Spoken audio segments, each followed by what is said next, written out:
Web3 nomads. Everywhere jobs for anywhere people.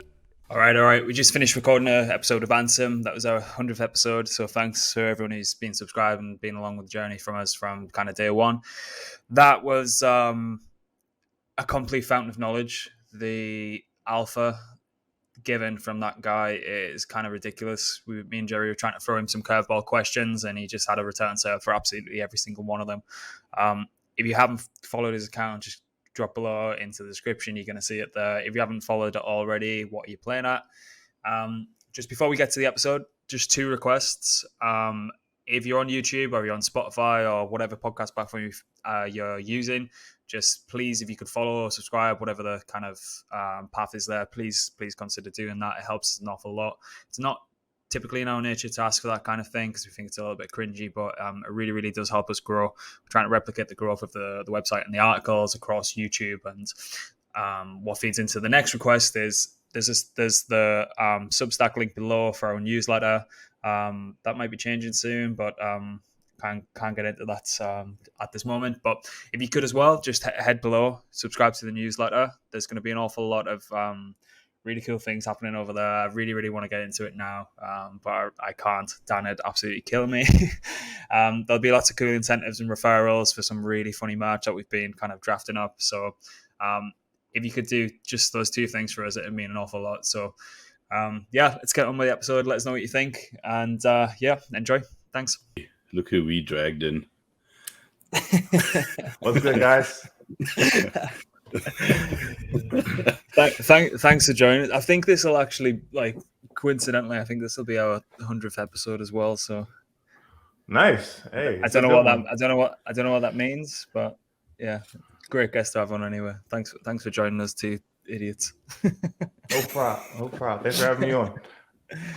So dude, we met, you and I met at Breakpoint Solana conference, and I think it's probably like a really good kind of icebreaker to this talk. We were standing in this like really well organized event. I mean, those guys just laid it on, man, and we were just like, yeah, this is cool, like great conference, everything's so super organized, and then literally like 24 hours later, like everything fell apart, so what's happened since then, dude? What are your thoughts around all of that's happened? I mean, I know it's a big question.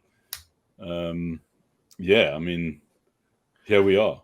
We were talking. I think we kind of agreed that the vibe was kind of unexpected at the Solana conference, because it was very up in spirits. All of the builders were excited about where the chain was and the progress they were making on their applications and working together for the future.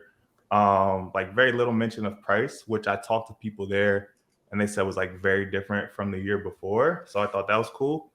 And then FTX implosion happens literally as we board the plane to fly back to the States, which is insane. I'm I get off the plane. I'm I tweeted something before, and I get off the plane, and people are CZ is buying FTX. I'm I've only been in the air for 8 hours. There's no way that happened while I was gone.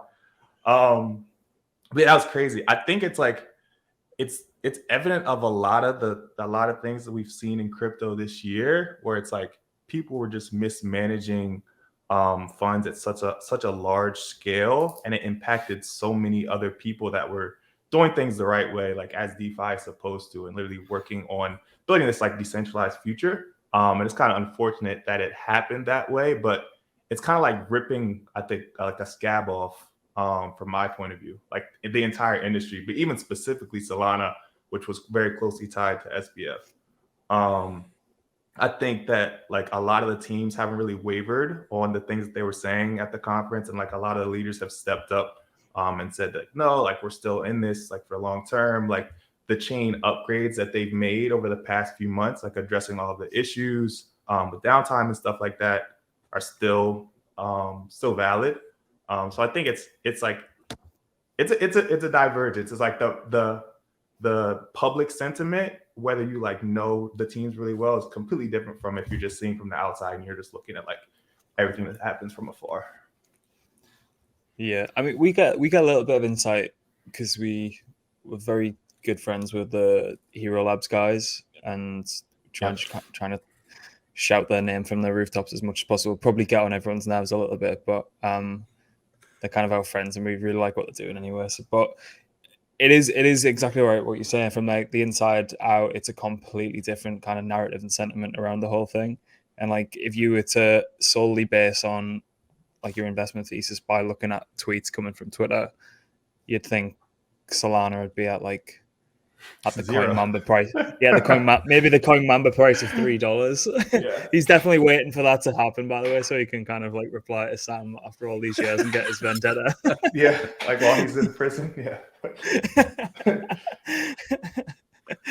But where do you see that going then? Like from do you think there's enough there for the complete revival to happen? Do you think they have to fix any shit?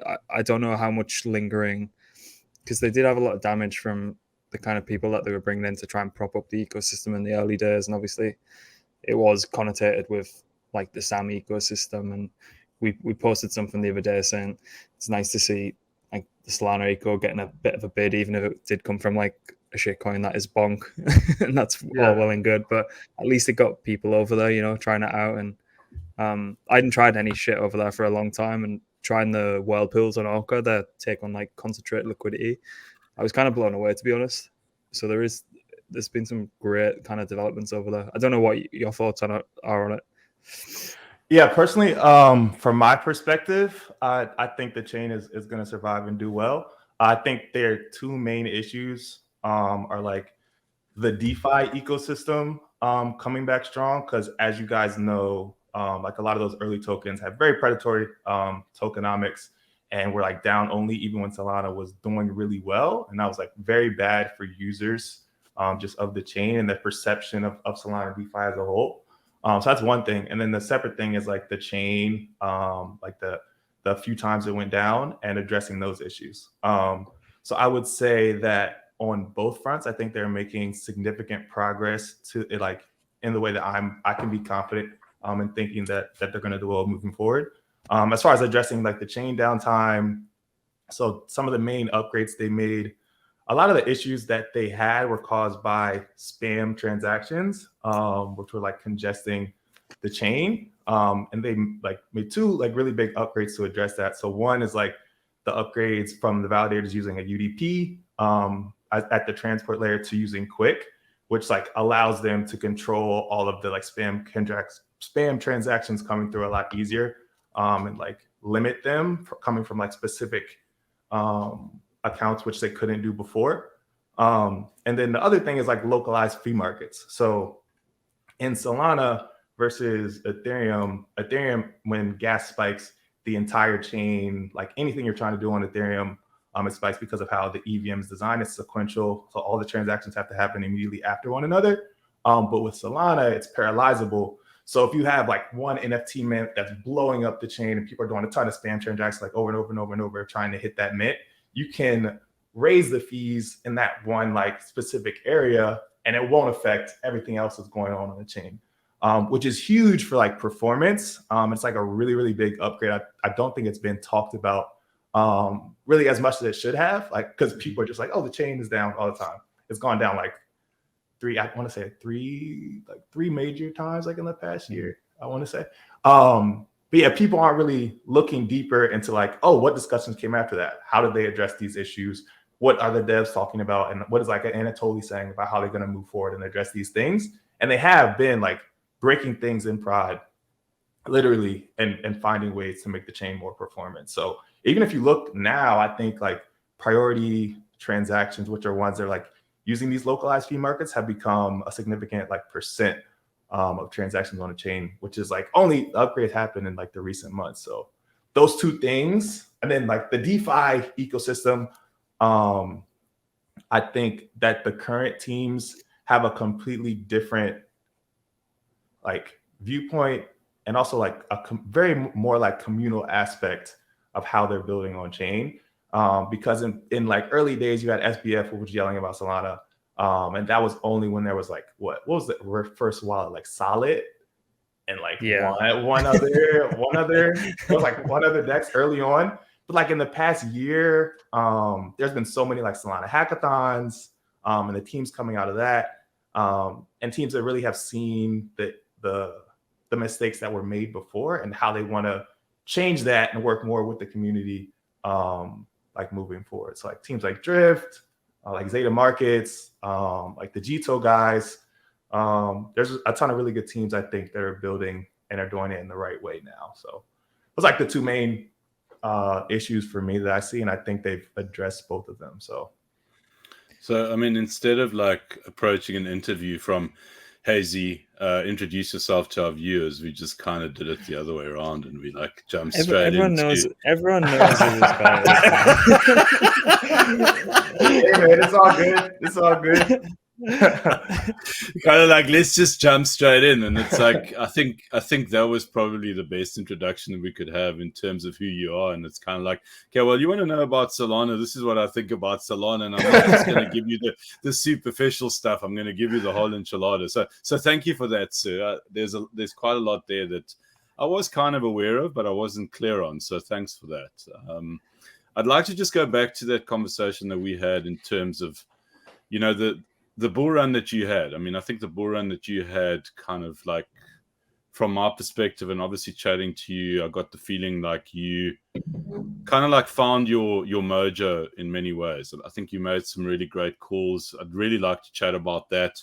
But more importantly, in terms of where you find yourself now in terms of your career, and the third part of the question, and probably the one that I'm really dying to hear about, is how you kind of like preparing your kind of arsenal for the next bull run and the kind of research that you're approaching. I mean, I know there's quite a lot there in those three questions, but let's see where we get to. Cool. Awesome. Yeah, last bull run was crazy. Crazy. It was crazy. So like I first got into crypto like 2017. And I kind of I was on like Bittrex. I don't know if y'all know Bittrex. Bittrex is like one of the old, essentially what Binance is now, Bittrex was then. Like towards the end of my first like crypto cycle was when BNB launched. But like I traded it back then, saw the Bitcoin run up when it was mostly parabolic from like what 3K to like 20K. Then I saw alts go crazy, and then everything else went straight basically down in 2018.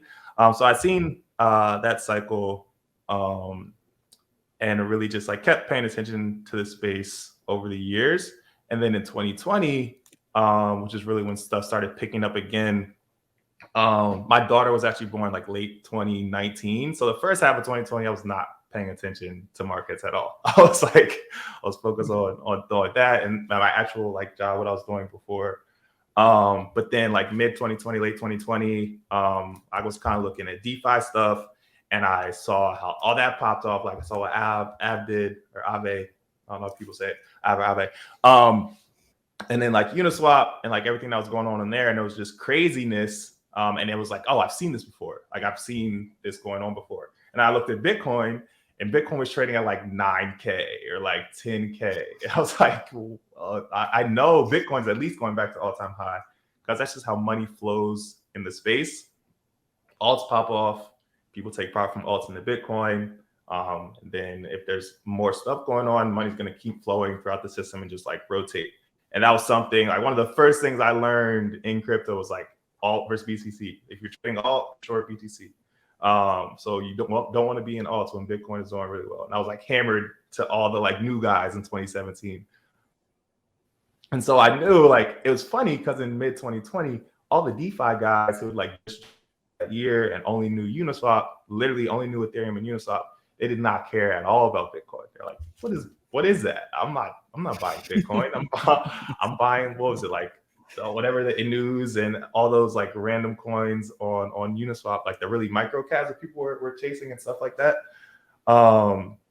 But yeah, so nobody was paying attention to Bitcoin, and it was like that's the perfect scenario or setup for like Bitcoin to go parabolic out of nowhere, and that's what I expected to happen. And that was like one of the first things I tweeted about on my old on my account. I think I had probably like 2-3K followers, but I was like, Bitcoin is going at least to all-time high, and I said it was going to go higher, and ended up going higher. And then like after that, I like was close to calling like the Bitcoin, one of the early Bitcoin tops. And I kind of saw where DeFi, like the alt tokens were at. So like called that rotation back from like Bitcoin to DeFi. And you just like see sentiment shift. And like once you're like looking at it really closely for like a long period of time, you kind of just like get a feel for the market and where money's going to flow to next. Because like, oh, Bitcoin went from 10K to like 40K or whatever it was, that first high in January like 2021. Just forex, biggest market cap in crypto. Okay, where's money going to flow? And then you look at these altcoins that have just been trading like sideways for basically those 3-4 months that Bitcoin was doing really well. And it's like, okay, somebody has been taking profit on Bitcoin and buying altcoins because if they're trading sideways, they're not going down. And then like early that January, altcoins started breaking out. I was like around the same time, Solana, I think Solana was trading at like $1.50, like early January. And somebody pointed out to me like SBF and like what he was trying to do with Serum. And like I saw that he was like, there's always leaders in crypto that center attention and focus around their coins. And he was a guy that was doing that. Similar like the CZ with BNB. But my thought process was, okay, DeFi pops off on Ethereum. It's going to happen on these other chains as well eventually. And that was like my original thesis for like the L1 trade and how I got into Solana. And Solana ended up doing like really well. What else happened that year? Like late, like GameFi stuff. I was like, when Axie was doing, I don't even want to know how much revenue it was doing. It was only like a ton of a monthly revenue. And I saw that trend pop off pretty early. And then like Jewel and DeFi Kingdoms, all that stuff. It was kind of like looking for what hasn't really received attention yet and what's like new in crypto. And what I think, like where I think cash is going to flow to. So that's like what I was tracking. I did a lot of the rotations really well. I don't know how I ended up with so many followers. I was just tweeting, but yeah. I seen someone say the other day, I think it might have been Cred, he said as soon as things started to get really convoluted and things started get like when we started seeing like Redacted come onto the scene with like meta governance tokens and things like that, he was just like, this is such like, despite Redacted being probably one of my picks for 2023 with Dinero and things like that coming out, he was just saying it got so convoluted and there was so many layers to the onion that he was just like ready to tap out. And that was kind of one of his signals. He was like, if you can't explain it to the fresh meat that's coming into the market, it's a bit kind of, it's slowly turning from PvE to PvP in that moment. And I thought that was like a really good point. But an idiot like, well, I know me and Jerry were both doing this, but we just bought into it and completely got destroyed following that moment. Yeah, I remember late, like that November, I did a poll and I was like, how many people think November is going to be bullish? And it was like 95% think November is going to be bullish. And I was like, how many people have taken profits like into stables? And it was like 10, 15%. And it was like, how many people have like pulled cash off like into their bank accounts? And I was like, it was like November. And people were like, why would I ever pull cash off out of stables if I'm just getting yield on chain? And I was like, what do you mean? Why would you never pull cash? It was crazy. People were literally telling me, like, why would you ever pull cash like into your bank account? I'm like, you still like use your bank. I use your bank account every day. I remember. So I was like, I think I went on Up Only. I think I went on Up Only in November. And that was kind of when I was talking through my thought process, like when I didn't think stuff was gonna go up. It's just because we had done so many trends. Like, okay, DeFi pump, then the L1s pump, then GameFi pump, then like Bitcoin retested all-time high. Like literally, and there was like forks of every, like there were how many ohm forks? Like I don't know, like 10 plus ohm forks. There were forks of everything. And I was just like, what else is there to rotate money into at like this point in time, and it was like it ended up Except being, your bank account. right, your bank account where Yeah. nobody wanted to put money. So yeah, The real rotation. Yeah, the final rotation that everybody forgets in crypto. It's like actually take money out. But yeah, so I was like, everyone was too busy trying to catch that near rotation that happened for like 6 hours. Like yeah, the near like DeFi ecosystem. near. Popped I off got like caught. 30 minutes. Dude, yeah, I got caught with near. So like I sold top pretty well in November. I got caught like early this year in some of those like late rotations and stuff. So that's where I got clipped. I didn't really get clipped last year, or not 2021, early 2022. What else did you ask? Like about researching for?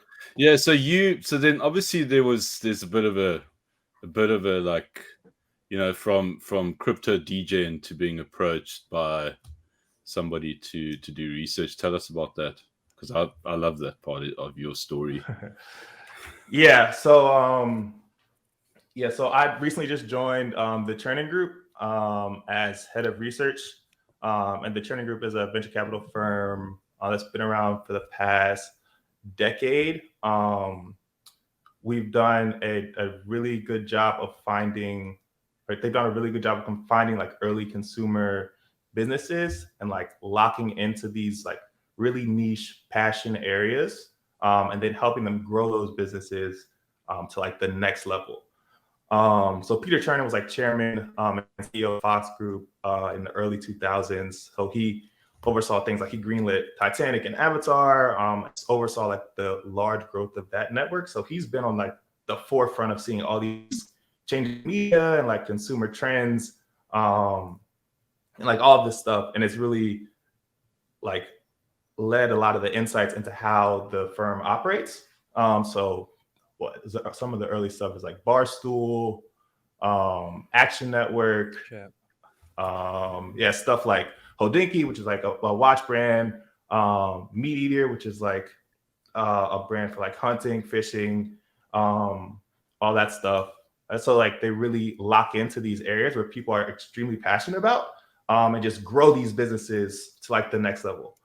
And the crypto fund, TCG Crypto, started in like mid 2021. I just joined as head of research, and the thesis is similar to the larger fund, which is we're looking at these consumer-focused businesses and applications, but the real key is how does blockchain enable these businesses in a way that traditional businesses would not be able to access these groups of people, and then also like the technologies and the infrastructure that underpin all these applications. So we invest across a ton of different lanes, but really looking in and locking into that like purview, and that's how we're thinking about things. And yeah, like moving forward this year, it's been cool for me because like last bear, I was just working like traditionally software engineering, but I always was doing crypto on the side. That was what I'm passionate about. So for me, it was like, how do I find something that aligns with what I really want to do, and like also utilize my skill set and like in working. So that was my whole. I feel like TCG, specifically the firm, is like the best place to do that at, because right now we're at the cusp of where people are actually going to start using these like consumer applications in crypto. Like last cycle, I feel like there was not nearly as much applications that people are using like day-to-day basis. Like stuff like Uniswap wasn't there, like Aave wasn't there, like all the DeFi stuff wasn't really there. And NFTs like was not nearly as big as they are now. So like now it's like, okay, what businesses are going to come out of all of this, and what's going to be here in like 3 to 5 years? So that's what we're looking at TC. Sick. Was that something that you applied for, or were you approached, or is there a bit of both going on there? Yeah, a bit of both, a combination. John, one of the guys I knew back in New York, actually, and he's out in LA now. But yeah, one of the other investors in TCG Crypto. So we knew each other beforehand and kind of like linked up through Twitter. It just makes sense because the research piece is obviously what I'm doing 24/7 all the time anyway.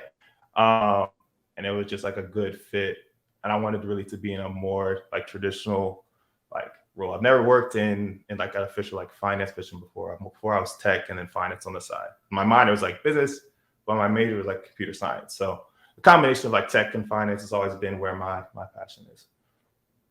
All right, so I think it was last year you did quite a long, I can't remember if it's a thread or might have been like a newsletter piece or something like that on like a thesis. Will we get one this year? A thesis, like for me? Into what you kind of... I can talk about it a little bit. Yes, I think I'll probably put one out, like just looking at stuff I'm looking at for the year. I think what I'm gonna do is probably do it like more like a monthly basis, like kind of like shorter term stuff, and then do like a few like larger ideas. Just like where I think stuff's going directionally. But let me think.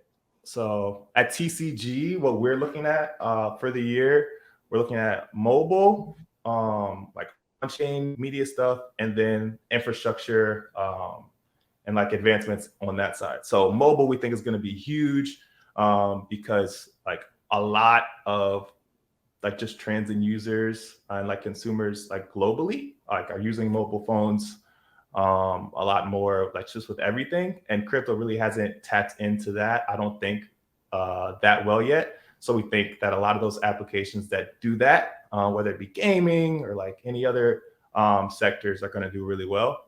And then on-chain media is like we invest across all different types of businesses. But on-chain, like the area where people are like conversing back and forth, doesn't really exist with the data that you're seeing on chain. Like we have Twitter and we have these other decentralized social medias. But I think there's a lot of room for growth there where people are discussing everything that's happening on chain. So like Twitter is kind of like one step removed, I feel like, from that. Like you'll see people trading off like the new contracts on Uniswap, or like if somebody launches something and you're looking at that, or like who are these wallets buying these NFTs? So you kind of have like a lot of insights into stuff like that. And there's like a few tools now that are out there looking at those things, but it's like, it's not really, hasn't really grown. It's like a media like biz where people interact person to person. So we're looking at a lot of stuff like that. And then also on the infrastructure side, as you guys know, changes extremely fast in crypto, like the whole discussion around app chains and rollups. And like which VM architectures are going to make the most sense using forward. We want to be at the forefront of investing in those innovative technologies, because we're not looking at what makes the most sense right now. We're looking at what makes the most sense 5+ years out. So like what is actually going to be the most performant like underlying technologies that these applications are going to be built on, and how do we capitalize on that moving forward. Yeah, so that's essentially like some of the main areas we're looking at TCG.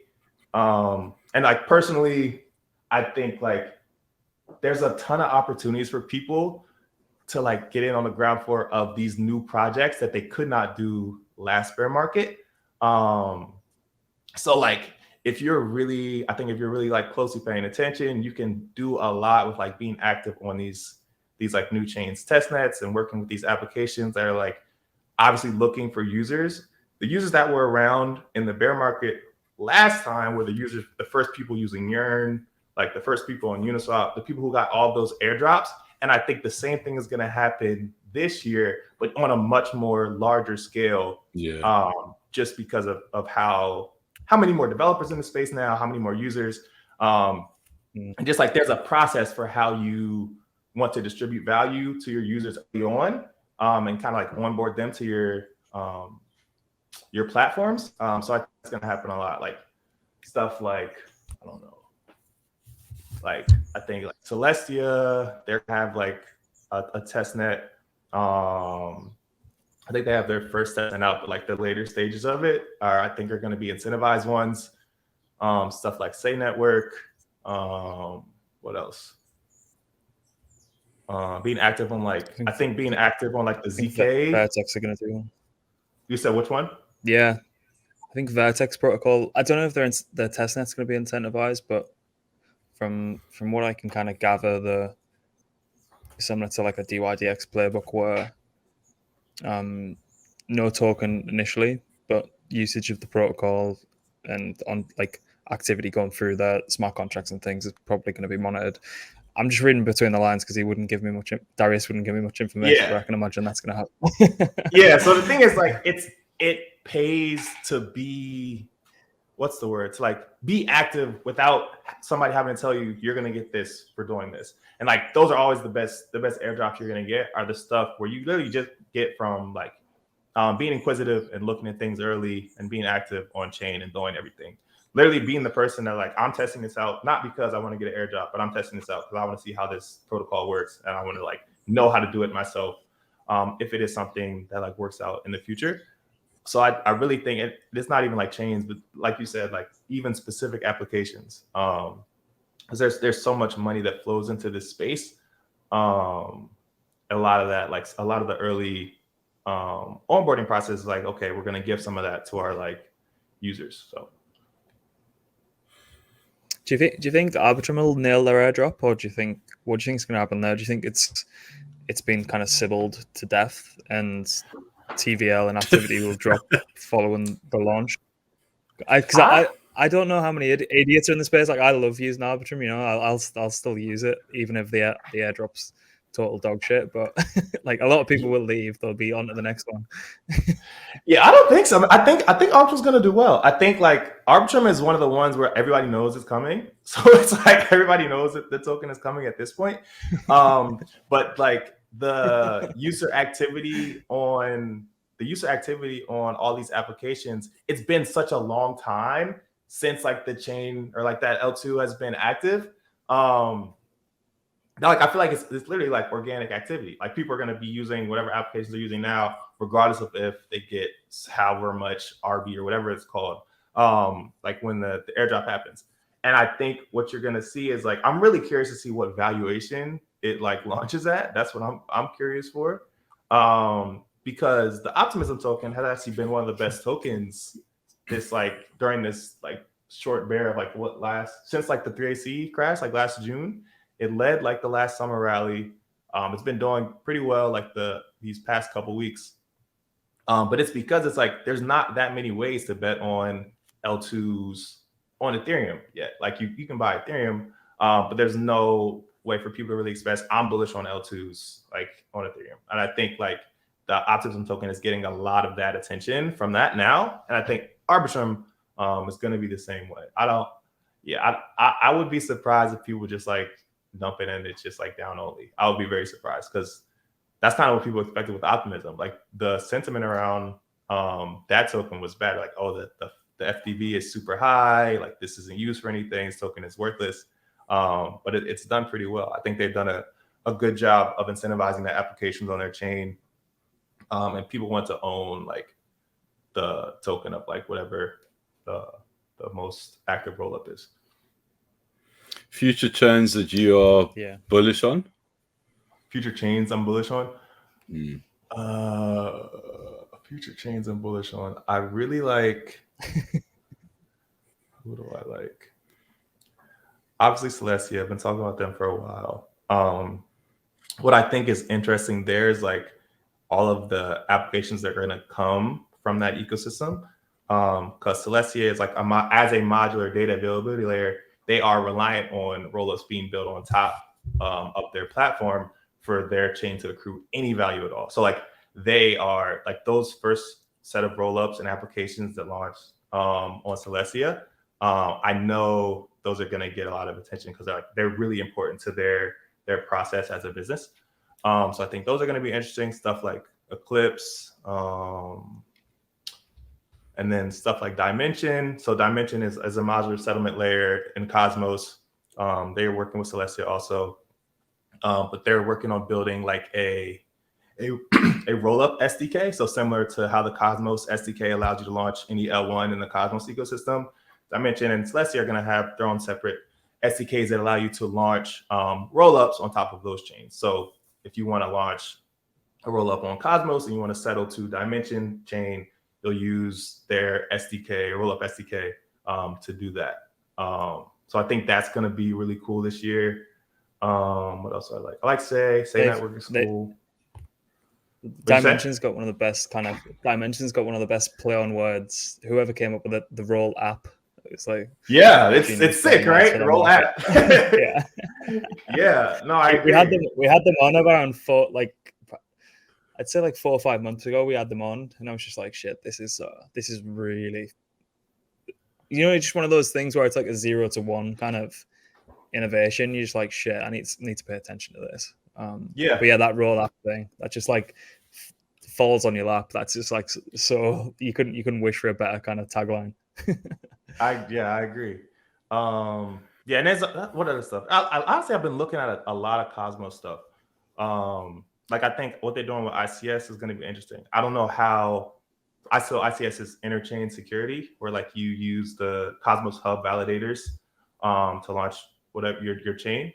And one of the first ones is going to be Neutron. I think that's coming out Q1. So it's going to be interesting, the perception around Atom and like how value accrues to Atom. So ICS is going to be big for that. I'm interested in that, how that works out. What other stuff is cool? What about any of the Aptos Sui? Do you think that's a? It's like I feel like Aptos and Sui are like, from a purely like technological standpoint, I think obviously they're able to do things that Ethereum can't, but you can say the same thing about like Solana, and other chains like that. I think what's going to be key for them is like this first year, how they are with onboarding users.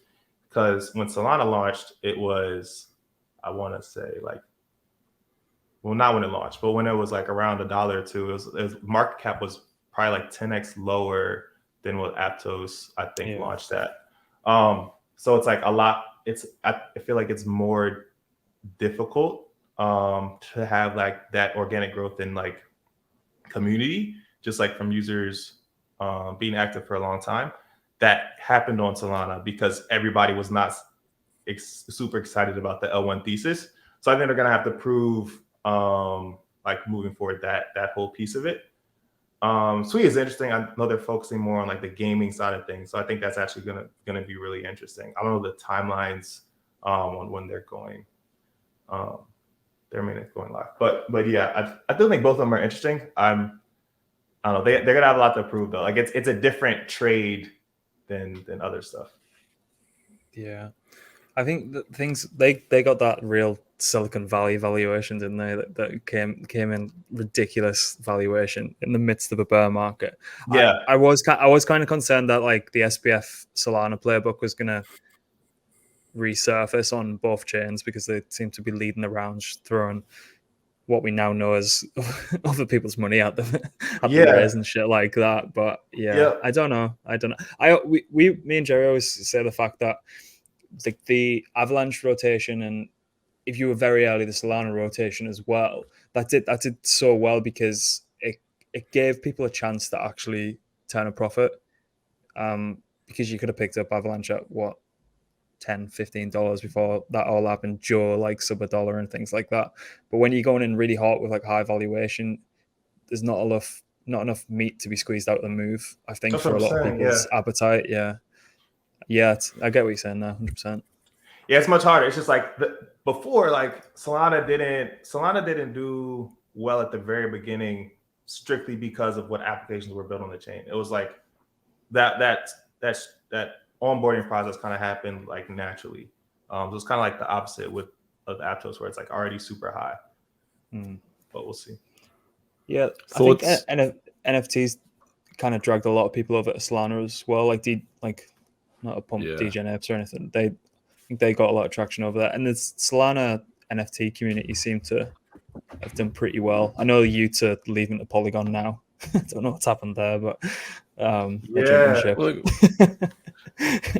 interesting one. They were given $3 million. Polygon said, "Come over, we'll give you $3 million so that you can set up. You need to set up, so you need some money." And they said, "Yes, we'll come." Set up? They're already fucking launched. I'll get $3 million to set up. You need $3 million to set up once you've set up. Didn't you know it's like the second fee that you need to pay when you set up something else?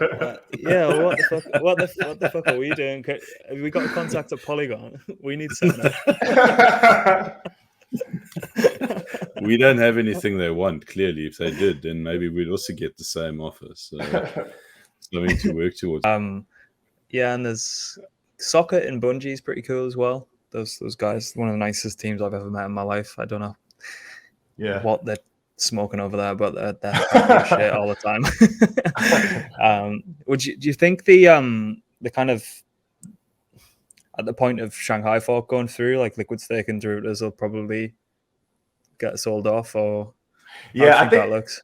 I think like after the event, or like going up to the event, they'll probably like you'll see some profit taking. But like long term, it's like super bullish for all of them. Like I think Lido is doing well for good reasons. Because like the amount of people that are staking Ethereum, like right now, it's a lot lower than what it's going to be post that upgrade where people can withdraw. And I think like since like Ethereum is shifting their focus to pushing like all of the execution like off chain for like through rollups, it's like staking on Ethereum is going to be like, this is like the main thing that people are going to be doing with all their ETH, because like all the execution is going to be happening off chain on these rollups. And if like you want to capture value from that, it's like you're not really going to be looking for like which application are going to deploy next on Ethereum. It's like that's like the best way I think people are going to try and capture value from that. And ETH is like by far been proven to be the safest play. I think like in comparison, like in competing with all these other L1s, they move a lot slower, obviously. But it's like known and I think agreed upon that like Ethereum is not going anywhere. And it's definitely going to be like the safest like smart contract play for people to make. So I think obviously that like once these like upgrades go through, I think the percent of ETH stakes is going to go up a lot, and that's going to be good for all of these like liquid staking derivatives. Yeah. Did you denominate, like the whole L1 trade of last year? Did you denominate it against ETH when you're kind of looking to play that out? Yeah, I was always trying to beat Ethereum. It's kind of what I talked about. It was like the Ethereum was like the how you should benchmark all of your performance really. And then, like if you weren't beating Ethereum, you're doing something wrong. Like you should just be in Ethereum. We're not beating it. That's kind of like higher beta to that asset, which is like where you're benchmarking against. I honestly think like the ETH BTC chart, I think is going to be less popular. I think in like years moving forward, I think a lot of people are going to compare these smart contract chains instead of comparing like ETH and BTC, because honestly, like they serve completely different functions, and I really just don't think they're gonna compare them as much as they get compared now. I think like the against Ethereum charts are going to be a lot more popular, and that like basically just started during like DeFi summer. Where people were trading all the literally ETH pairs on Uniswap. Yeah. Do you mess with any kind of spread trades, like long one asset, short another? I used to do them all the time. I used to do them all the time. Like that was like one of the favorite things. Favorite things I used to do, because if like you can find like two similar like tokens and they're trading at completely different prices, if you lock into that early, like you can do really well. That's like one of my favorite things, honestly. I think like what was one of my favorite pair trades? What was a good one? Oh, so like when I was also like Jewel, like when Jewel was doing really well. What I was looking at is like Axie, and it was like Axie revenues are falling off heavy, but the price hadn't really changed, and Jewel was just starting, like just launching, and it was kind of like the opposite, where you had like a ton of people already bullish on Axie and basically nobody bullish on DFK, and they were both in the similar gaming lanes. One was like a lot bigger market cap. So it's kind of like that was my like hedge like through DFK, and like it worked out pretty well. Like that I think that Q4 when Jewel was like still going up and Axie like had started like falling off, just stuff like that. We don't. It's funny because like at TCG we don't do trades like that because we focus on early stage investing and like looking for these companies like for a longer term. Like we have the ability to buy tokens if we think it makes sense, but it's like completely different from what I was doing before, like trading actively, like day trading, all of that. So like personally, I have like different views on like how you should approach things if you're retail. Like you definitely should take advantage of like all of those opportunities because like there's stuff you can find before other people, just like the inefficiencies in the market, and you got to be smart about it. Like you it's definitely one of the things where you can get hurt if you do it the wrong way and like you size it poorly. Because like some stuff I used to do would be like I would be short Bitcoin and like long alts, and people would always be like, why are you short Bitcoin long alts at like the same time? If you're bullish on the space, they're both gonna go up together. And I argue with people about that, like basically all of 2021. It's like they don't move together. And like if they aren't moving together, it's like, so say you're wrong and like price goes down, and like the whole market sells. So the market will sell off together, but it won't necessarily always go up at the same time. And like that dispersion between assets is very new. I think in crypto, like as stuff used to be a lot more correlated than it is now. But there are times where you can find a new rotation and like, and you may not be able to put as much size on that trade as you want to, but you can put a ton of size on your hedge with like Bitcoin or Ethereum if you do it the right way and you size it properly. And you like have your invalidations in the right places. So it's like I'll do that a lot. And I would be able to like play more aggressively with the smaller, lower cap tokens because I would be short Bitcoin, and it will kind of like help me if we did crash or like sell off hard. I would be making money on that side, that leg of the trade, and then like close out my other stuff and then like bid it lower. So I did that a ton. But yeah, that's smart as shit. A lot of people. Honestly, I just wasn't doing enough of that last year, but seeing the kind of power of it towards the end. I remember seeing even the relief bounce when everything went a little mad when like whole ETH merge narrative was kicking in. I remember Kobe saying like he wasn't kind of taking anything off his ETH position on the way up. He was just shorting Bitcoin whenever he felt like markets was getting a bit tired. I was just like, why the fuck aren't I doing this? I'm just lazy as fuck. It works really well because like even like one of the like even when market was still going up and Bitcoin was already just chopping sideways, like you basically had 2 months to sell the top on Bitcoin. But like late 2021, you had months where it was just like chopping around 50, 60K. And alts were still going crazy, but it's like if you're locked in to the alt just going up, and you're not like you have no downside protection anywhere else, which I think happens to a ton of people. It's like very easy to be like, oh, my token's doing well, the whole market's doing well, so if my token's going up, everything's going up, and it's like a lot of people just get locked into that. But that's like it's very dangerous because stuff can change extremely quickly. Picks for Bear. I mean, do you have anything in mind that you are specifically looking at that, you know, besides obviously the chain narratives, but just individual projects that really kind of like get your attention that you think are going to do well? Do you have anything in mind?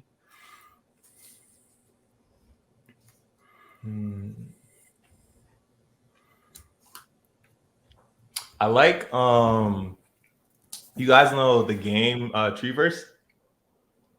I've seen some shit about it. It's one of those that's just on the list that I just haven't really spent the time looking into.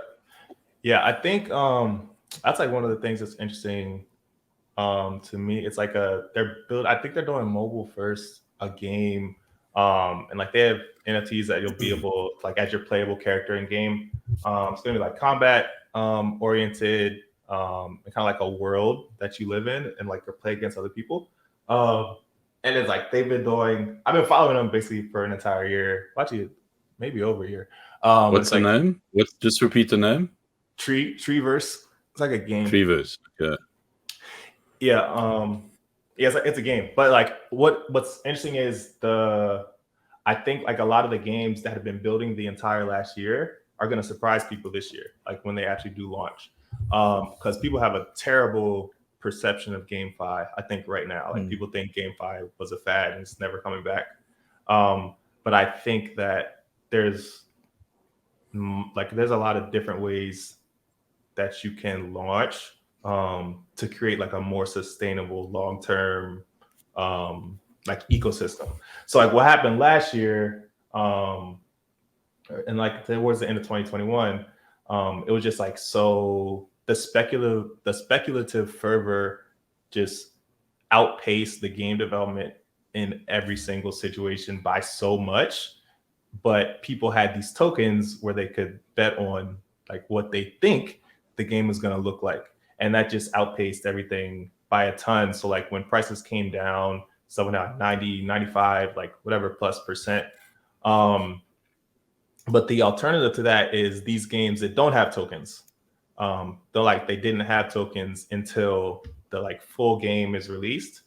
And it's like they've kind of been building their community throughout, like through betas and like different tests, like test nets that people can play on, and kind of like building their user base that way and just like showing pieces of like how they're going through development. So I think it's going to be really interesting to see if when these games launch, you're going to have that like similar situation where tokens just like pump and dump, or if you have like more sustainable growth where people are playing the game outside of looking at whatever token is associated with it. And then if that does happen and you have this like sustained user base, what does that look like? And how do those projects grow like moving forward? Because I think that like crypto games really do have like an interesting way of like the on-chain aspect, I think, is a differentiator between like that and just like traditional gaming. I found that from a gaming perspective, like I always said, like, you know, it was easy to say that in the middle of the bull, and obviously with Kingdoms doing really well, and obviously Axie kind of paving the way, it was like any rational person, I would imagine, would say that GameFi would be kind of like the one thing that would bring in the mass adoption, because everyone loves gaming and it's so accessible and all that kind of stuff. But then in the bear, it's like I was almost having my doubts around, you know, that narrative and the function of gaming being able to do that and bring all these people in. But I think I might have been wrong, you know, in terms of like assuming that it's all over because it's not a bull market. It seems, you know, you're not the first to have come up with a very bullish perspective over the last 2 weeks around GameFi, where, you know, the conversation is guys are busy. They're busy doing stuff and they're quietly going about it. They're working it out. They've learned a couple of lessons from their mistakes. And maybe that the gaming scene is what's going to bring in the masses. And it might be like a huge contributor to, you know, this whole idea of mass adoption. Let's see. But I'm looking at Treeverse now. It looks super cool, man. I was just looking at it on my other screen, and it's like, wow, this is impressive. You know, it cool. Looks really good. So you've always been the Trident guys should be launching towards the end of February as well. Arbitrum, Trident DAO. Yeah, I know about those guys. That looks like a rad game as well. Yeah. So, I mean, in terms of TCG and their interest around, you know, the market at the moment, are they investing directly in projects that are working on blockchain, or are they looking at more of a holistic view, you know, from an investment perspective? TCG crypto, yeah, specifically blockchain projects is what we look at, what we're focused on. It's like early stage stuff, like seed, pre-seed, like Series A, usually in those areas. But across a ton of different verticals, like for example, like one of our teams, like Medallion, so they're focusing on bridging, like strengthening the connection between fans and artists, so like music artists. So if you're like a fan of like an artist, there's really not a lot of easy ways for you to connect with all these other fans unless you're doing it on like a general platform like Twitter or like Facebook or Instagram or whatever. But what they're focusing on is like using NFTs and blockchain to basically be able to track your fandom over time and allow fans to interact in like a social media way, like through their platform, where people can be like, oh, you were at that concert, I was at this concert, I have an NFT from this. And then like, what do artists want to give those fans who are like diehard fans, and like earn their accesses to like maybe stuff where they get like a signing or like other stuff similar to that. So that's like one of our teams. But yeah, we're fully crypto. The larger TCG fund does like growth stuff across all consumer, but TCG crypto specifically blockchain. Yeah, gents, I hate to do this. I'm gonna have to jump off. I've got a meeting with the Beehive guys about the newsletter thing. But Zeev, thank you so much for your time. If you just want to continue the conversation, that's completely fine. I'm just gonna have to nip out. But thanks so much. It's really, really good to meet you. It's the first time. I'm sure we'll catch up at a conference at some point. Yeah, some drinks. No problem, man. We'll bribe him again. We'll bribe him again like we did this time around, and then he'll come back. It's fine. Right, take it easy. Cool. Later, man. Later, Grant. The tequila at the next conference is going to be the next bribery point, I think. That's how you get me. That's how you get me. Yeah, conferences this year. Are you going to do some traveling this year? I mean, what are your thoughts around conferences this year and what you're looking forward to? Yeah, I'm going to be around. I'm going to do a few. I haven't decided exactly which ones yet. I know I'm going to do ETH Denver. So I'll be there in like, I think it's late February, early March. I'm going to do that one. Probably going to do the AVAX one again. I think it's in Barcelona. I don't know what time. I want to say it's in May. I think it's in May. But yeah, that one last year I liked a lot. Met a lot of cool people there. Made a lot of good connections. And that conference was done really well. So probably gonna do that again. Solana Lisbon, if they do that in the same spot, we'll probably do that one again. They did put out a notice asking where would you like to do it. Yeah. I demanded that they do it in Cape Town. I mean, you want to come here, trust me, you'll really like it here. And they were actually quite receptive to that. Really? They were like, that's a cool place to do it. And I'm like, damn right, it's a cool place to do it. What are your thoughts? Just kind of like, we're looking at going to ETH Dubai, which is in the middle of March, because it's a central point and it's easy to get to. And then I'll actually get to meet Grant, because Grant and I have this business together, but we've never met in person. You know, we've kind of like done all of this stuff, but we've never really met in real life. So it's going to be quite interesting. A little bit concerned about my liver, but it'll be interesting to see how that plays out. Thoughts on Avalanche? Because Avalanche has been really quiet. I mean, obviously, you know, with that 2021 bull run, it was, I mean, we all did really well. You know, it was an amazing kind of environment to be in. And then also, like, you know, for me, it was like this reality beyond ETH and how cheap everything was and how fast it was. But we haven't really heard much from Avalanche. I know that they're quietly doing their thing, but I was just curious as to, you know, whether you had any insights in terms of what it is that they were doing, and, you know, what your thoughts were for the future of Avalanche. Yeah, so the biggest thing with Avalanche for me, it's funny, I kind of go back and forth with Kevin on Twitter a lot. Because like I always talk about Cosmos, and he's like, dude, why are you talking about Cosmos? He's funny. But like the thing with the AVAX for me, like the big upgrade for them was like the recently put it out, which I think it's called Avalanche Warp messaging. And that's communication between different subnets. So with Cosmos, you have IBC, which is like inter blockchain communication. It's like generalizable messaging between like all of the Cosmos app chains. And previously, these AVAX subnets, which are like the similar app chain thesis, didn't have a way really to communicate easily between different subnets. And this AVAX Warp messaging, which is their new upgrade, is allow them to do that. So I think that's really important for them, and definitely will like allow them to compete more with Cosmos in that way. I think like C-Chain is interesting because it's like it's still EVM chain, but with a different consensus algorithm.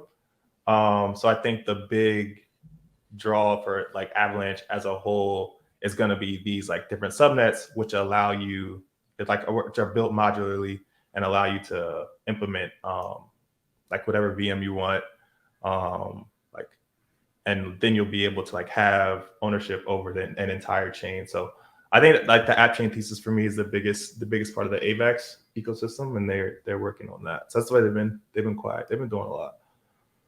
Are you still playing Kingdoms? Dude, actually was logged in the other day. Did you really? Yeah, Right. I have. Dude, I still have like so many heroes. Fuck, dude, you had everything in that game at one point. You were just like killing that game, man. Yeah, dude, Wow. I had so many. Like at one point I had so many heroes. It was like didn't even make sense to try and sell all of them because it was just like I had too many of them. So it's like I have all these NFTs and it's like all these heroes in game. And I'm just like leveling them up. So I still have it. They actually migrated. They migrated from Harmony to Clayton, which is like another L1. So all your assets, you gotta bridge all your stuff. There's the AVAX, there's the AVAX subnet, and then the other one is Clayton. So you gotta bridge all your stuff off Harmony. I think Synapse is the bridge doing that. So you from my perspective, you were the one who got me into Jewel. Because you came up on my feed about 3 or 4 times, like in the space of like a day, 2 days, and I was just, what the fuck is this dude on about? You know, like, and then I went and checked it out, and I was like, I eventually got there, I bridged, and I checked this game out, and I was like, but this is really shit. Like, why would you want to play this game? You know, like, what is this dude actually on about? Like, seriously, what is he on about? And then I dismissed what it is, and I was like, no, this isn't going to work for me. Like, you know, I've gamed pretty much for the last 30 years. I mean, I was there, like, you know, when MUDs came out, and I felt like I was playing a MUD, you know, a multi-user dungeon, and I was just like, no, fuck this shit, dude. I've been here, I've done that. And then you came up again on my feed, and I was like, should I block this guy? Oh my god. That's hilarious, bro. Should I block this guy? Like, you really got to block him now. And then I went back and I started playing, and then the rest is history, because I actually got into it, obviously. I mean, it's so freaking addictive, you know. And I thought it was cool. I really like people. No, dude, it was cool. It was freaking awesome. Of course it was cool.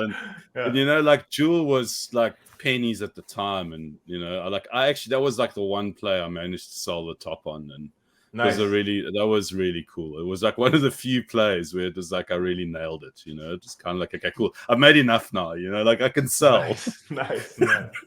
That's good to hear, dude, because bro, I get both from people. I get like people like, dude, why did you shield Jewel? It went down like whatever. I was like, yeah, and then there's other people who talk like, bro, thank you for like DFK. I sold the top. It's funny, man. That's the only thing I don't like about like having followers on Twitter. It's like if you talk about tokens, it's like you gotta expect like literally the worst like to come. But I had no idea because I didn't have any followers before last bull run. I was just like tweeting charts. So it's just like I'm just gonna keep tweeting charts. And then like it was like the whole thing. But are you on your second account as well? Did you get banned or something? Or you got banned? Like, yeah, I got banned because too many people complained about the silly game that. It's probably about Jewel, dude. I probably got banned because of Jewel. That's probably why I got banned. At least you got your heroes. Oh, that's epic. Do you think DFK will have its moment in the sun again? Do you think it has the capability to do it again, or do you think that was like a once-off for that game? I don't know if it's gonna go all the way back to 20. It was at 20.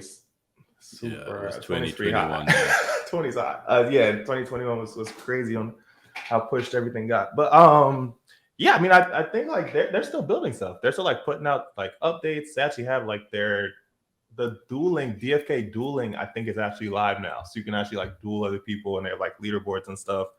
So like my whole thesis was like that was gonna be out a year 9 months ago. So that's like my whole idea was like when they launch On AVAX, it's like right after that is going to be combat's going to be live.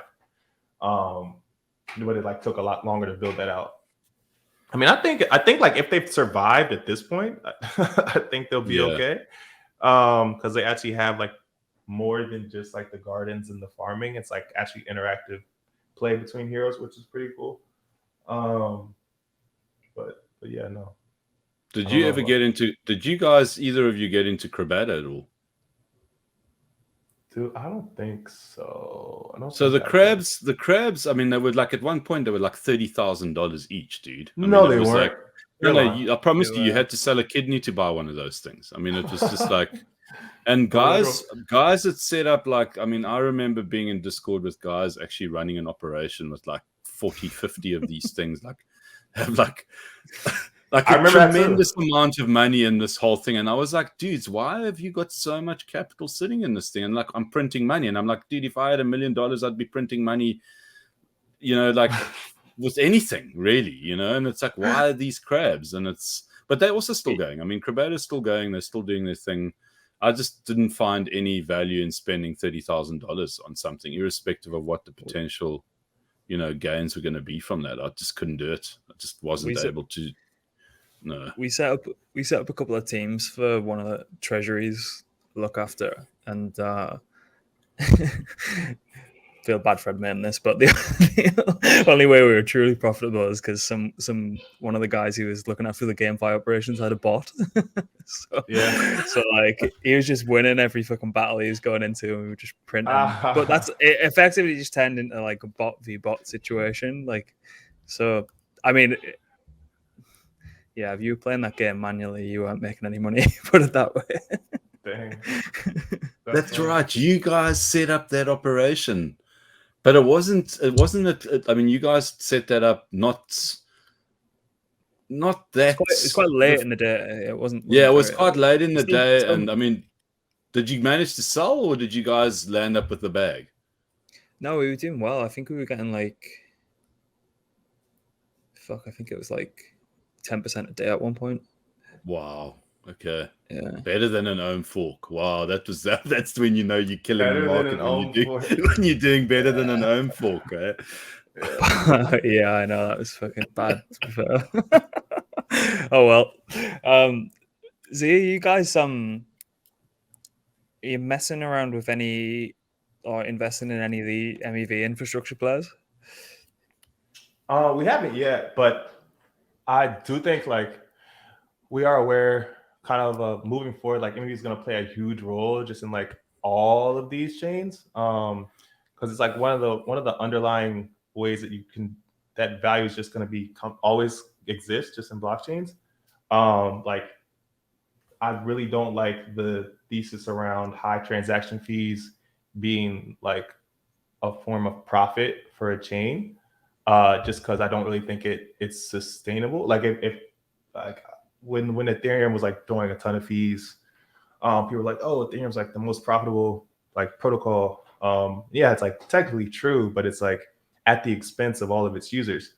And like in a way, the MEV can be optimized like to actually replace that value. If you're doing, instead of like these transactions at like super high fees, you're doing a ton of transactions, and then with every transaction there are people like competing against each other, so like sandwich stacks and everything else, like competing against each other for like ordering within each block, and they're like willing to pay for that like ability. So like that's always going to exist as long as transactions are happening on blockchains. So like the MEV infrastructure plays, I do think are going to be really big, and like we've seen, really only seen it like as there's Jito on Solana now. What else? I think there's Skip protocol and Cosmos. Manifold's probably the only way to get access to it on Ethereum, I think. Yeah. Yeah. So like we haven't done any, but we do think it's like a good area. It makes a ton of sense. Yeah.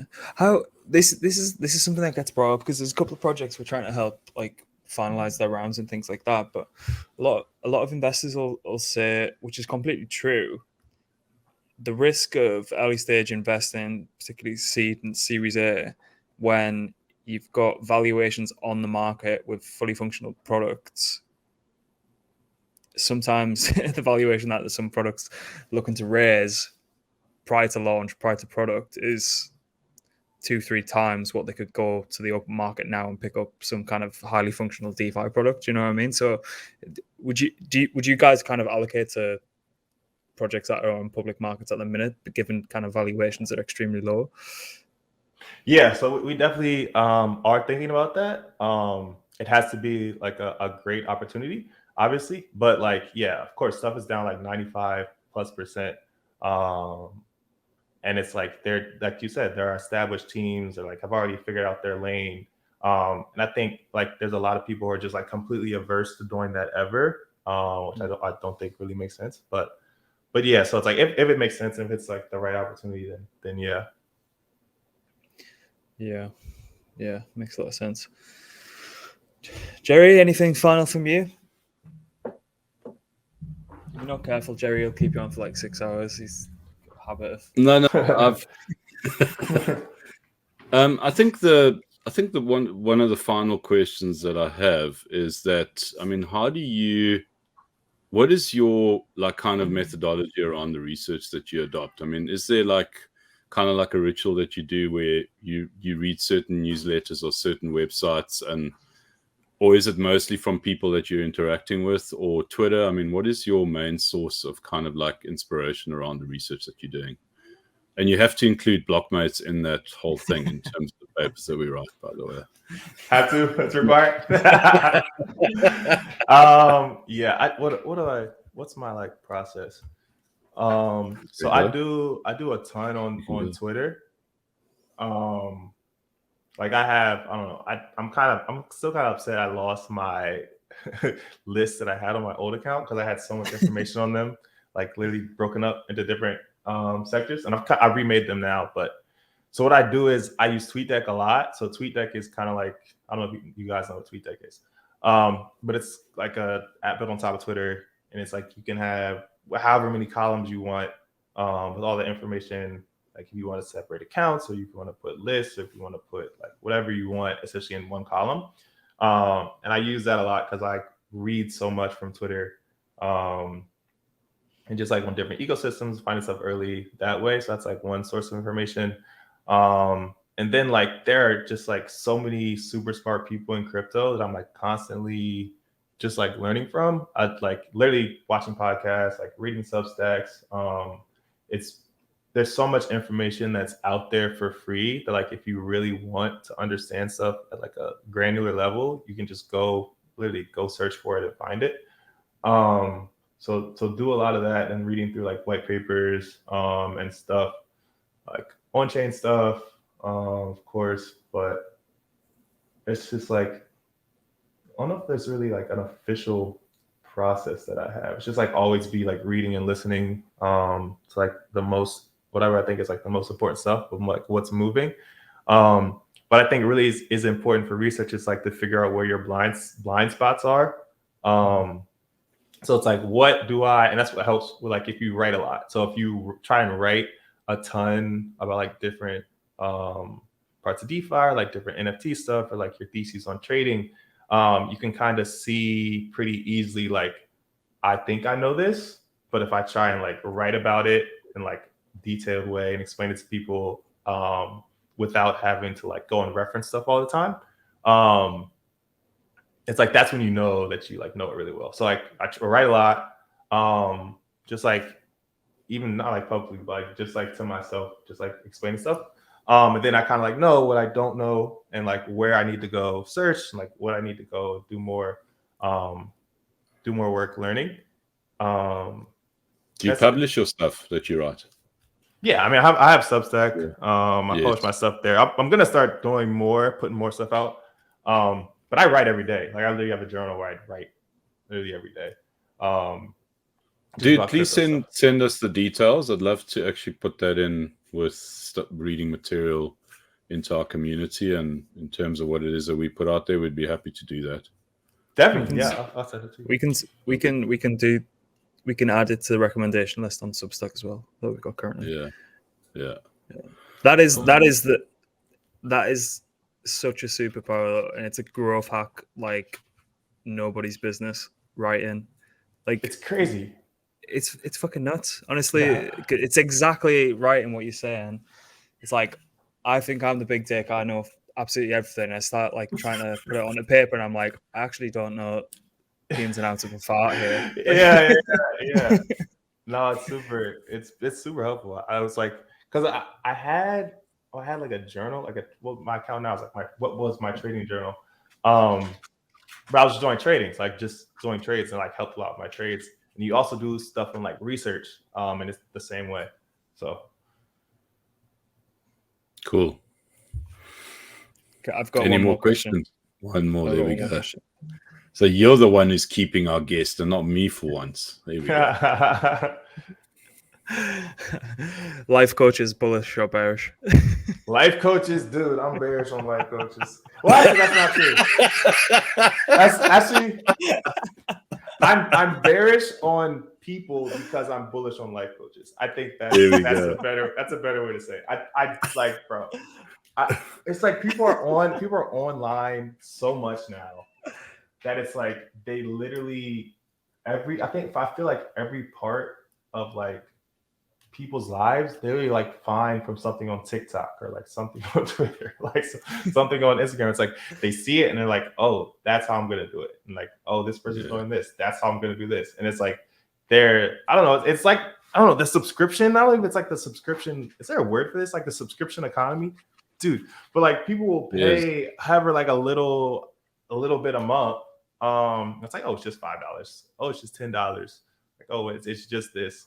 For like information that they could go and figure out in like 30 minutes of time, but they would rather pay somebody like 10 minutes a month to do 30 minutes plus whatever hour it is to organize it or whatever else, and then just sell it to people. It's crazy.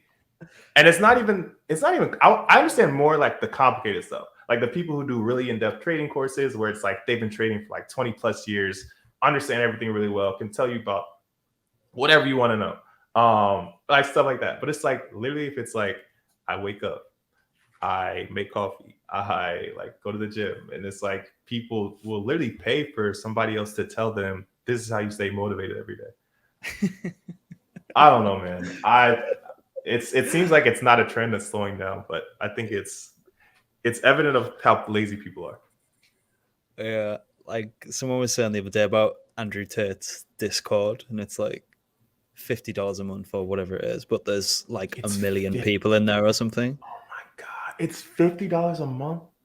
$50. It's like it's something ridiculous, and then you think, right, he could probably charge more, but then you look at how many people are in there, and it's like 7 figures.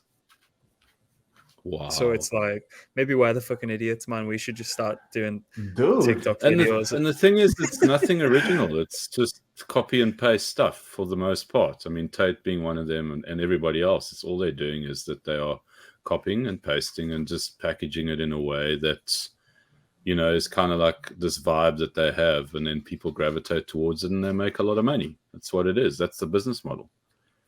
It's honestly like a business model around being charismatic and personable, which is fair, I guess. But yeah, I mean, suppose that's big. Yeah. If I had no self-respect, I could be a complete baller right now, but I have to kind of look myself in the mirror at night and things. Yeah, you've got it. Imagine not having to work for a living. Wow. Right, that's been sick. On that note, I think it's been my favorite episode so far. So thanks very much again. Sorry for jumping off for 10 seconds and realizing my meeting's been rearranged, but yeah. No, you're good. You're good, man. Z, are we gonna get you back sometime? Of course. Yeah, I'm down to do it again. Yeah, thanks for having me on. It was fun. I think we need to get you back in a few months and kind of like either laugh at you at all these at all these different takes. You're on record now, or just kind of like, you know, bow down in front of you once again. We've already done that, you know, in the first round. Let's see how the second round goes. All right, sweet dude, it's been an absolute pleasure, and it's really good to get you on. And also to meet you, and yeah, look forward to seeing you out there and more of the same, man. Much appreciated. Yeah, thank you, man. I'll see you online. All right, thanks everyone. See you soon.